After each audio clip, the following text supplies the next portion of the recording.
اللہ تعالیٰ جل شانہ نے ارشاد فرمایا وَقَضَىٰ رَبُّكَ أَلَّا تَعْبُدُوا إِلَّا إِيَّاهُ، تیرے رب نے یہ طے کر دیا ہے کہ اس کے علاوہ کسی کی پوجا نہیں کرو گے، وَبِالْوَالِدَيْنِ إِحْسَانًا، اور والدین کے ساتھ اس نے سلوک سے پیش آؤ گے،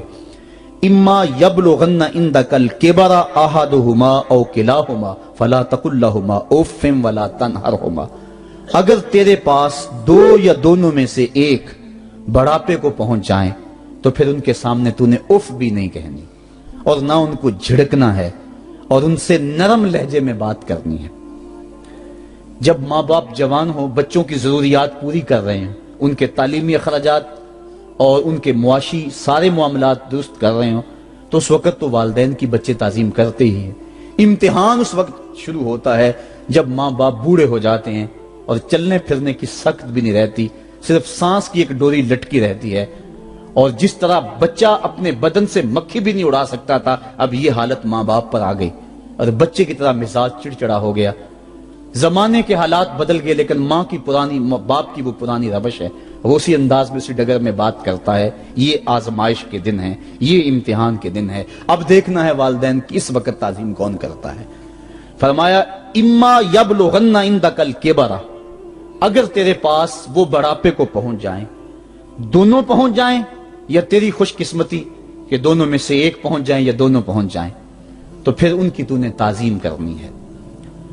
کیا کیسے تعظیم کرنی ہے؟ فلا تقل لہما اف، تو نے ان کو اف بھی نہیں کہنا۔ حضرت امام فخر الدین رازی کے حوالے سے میں آج ہی صبح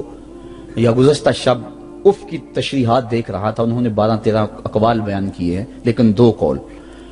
فرماتے ہیں۔ اف یہ ہے کہ انسان کے بدن کے اوپر جو شفاف رہتا ہو، صاف رہتا ہو، مٹی پڑ جائے، ریت کا ذرہ پڑ جائے تو اس کو پھونک مار کے اس کو ہٹاتا ہے، تو وہ پھونک سے جو آواز پیدا ہوتی ہے اس کو عربی میں اف کہتے ہیں۔ تو پھر اف ہر اس چیز کے لیے منقول ہو گیا جو ناپسندیدہ ہے۔ ایک تو قول یہ ہے کہ والدین کے سامنے اس احتیاط سے رہو۔ دوسری بات، آپ فرماتے ہیں اف کا مفہوم یہ ہے کہ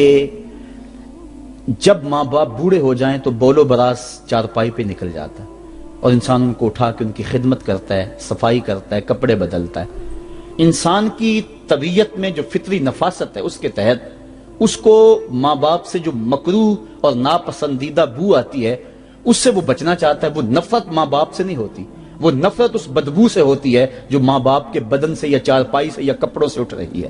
تو بندہ اپنے جو ہے وہ ناک پہ کپڑا رکھ لیتا ہے اس بدبو سے بچنے کے لیے۔ تو اف کے مفہوم کو بیان کرتے ہوئے حضرت امام رازی کہتے ہیں کہ انسان کو اس بات سے بھی روکا گیا ہے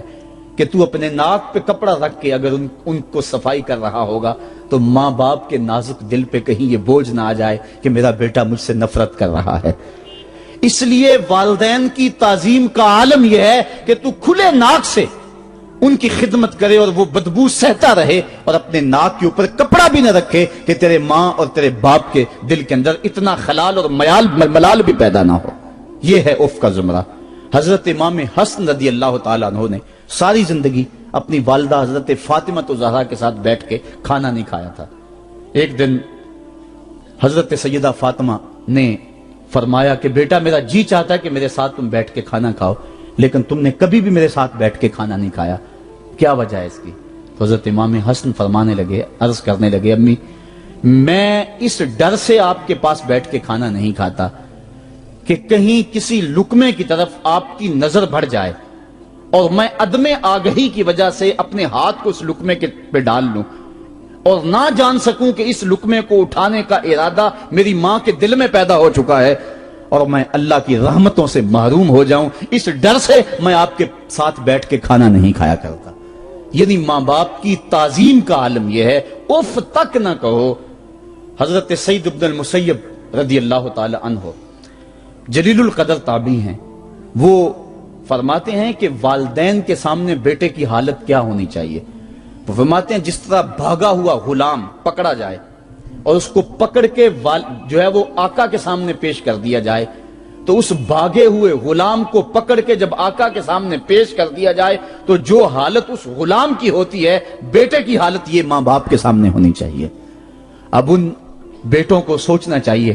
جو اپنے ماں باپ کو دقیانوسی کا تانا دیتے ہیں اور سمجھتے ہیں یہ اولڈ فیشن ہے، انہیں کیا پتا زمانہ کہاں چلا گیا ہے، اور ان کے فیصلوں کو مسترد کرتے ہیں۔ علماء نے اس بات کو تفصیل کے ساتھ بیان کیا ہے کہ شریعت کے جو قطعی ضابطے ہیں، ان ضابطوں اور ان قوانین کو اور ان معاملات میں تو والدین کی فرما برداری نہیں ہوگی اللہ کی اگر معصیت ہوتی ہو، لیکن جو معاملے شک والے ہیں وہاں ماں باپ کے قول کو ترجیح دی جائے۔ تو فرمایا ان کے سامنے اف بھی نہیں کہنی، وَقُلْ لَهُمَا قَوْلًا كَرِيمًا، اور ان سے نرم لہجے میں بات کرنی ہے۔ وَاخْفِضْ لَهُمَا جَنَاحَ الذُّلِّ مِنَ الرَّحْمَةِ، اور ان سے بات اور ان کے لیے اپنے بازو بچھا لینے ہیں نرم دلی کی وجہ سے، نرمی کی وجہ سے۔ جب جانور زمین کی طرف رخ کرتا ہے، اوپر سے نیچے کی طرف آتا ہے تو اپنے پروں کو سکیڑ لیتا ہے، تو اس کے لیے یہ لفظ بولے جاتے ہیں وَاخْفِضْ لَهُمَا جَنَاحَ۔ تو اللہ تعالیٰ فرمایا جس طرح وہ جانور عزت سے اپنے بازو سکیڑ لیتا ہے اور پھیلاتا نہیں ہے، والدین کے سامنے تیری اکڑ، تیرا عہدہ، تیرا منصب، تیری شانیں، تو بڑا اونچا ہے، لوگ تجھے سلوٹ کرتے ہیں، تیرے ہاتھ چومتے ہیں، تجھے سلام کرتے ہیں، اونچی کرسیوں پہ تو بیٹھتا ہے، لیکن وہ سب وہاں چھوڑ دے اور ماں کے قدموں میں عاجز بن کے بیٹھ جا، باپ کے قدموں میں عاجز بن کے بیٹھ جا، وہاں اپنی اس کسی چیز کا لحاظ رکھ۔ پرندہ اوپر کوڑے تو پر کھولے، لیکن جب نیچے آئے تو پروں کو سمیٹ لے، تیرا عہدہ، تیرا منصب باہر رہے، جب ماں باپ کے پاس آئے اس وقت تو مؤدب غلام کی صورت میں اپنے والدین کے سامنے کھڑا۔ وَقُلْ رَبِّ ارْحَمْهُمَا كَمَا رَبَّيَانِ صَغِيرًا، اور اگلا حق یہ بیان فرمایا کہ اللہ کی بارگاہ میں عرض کر رہا ہے اللہ میری ماں پر بھی اور میرے باپ پر بھی رحم فرما دے۔ آفاق کے ہر ہر گوشے میں قرآن سنا کر دم لینا، اب رکنا نہیں، اب تھمنا نہیں، فردوس میں جا کر دم لینا، آفاق کے ہر ہر گوشے میں قرآن سنا کر دم لینا، اب رکنا نہیں، اب تھمنا نہیں۔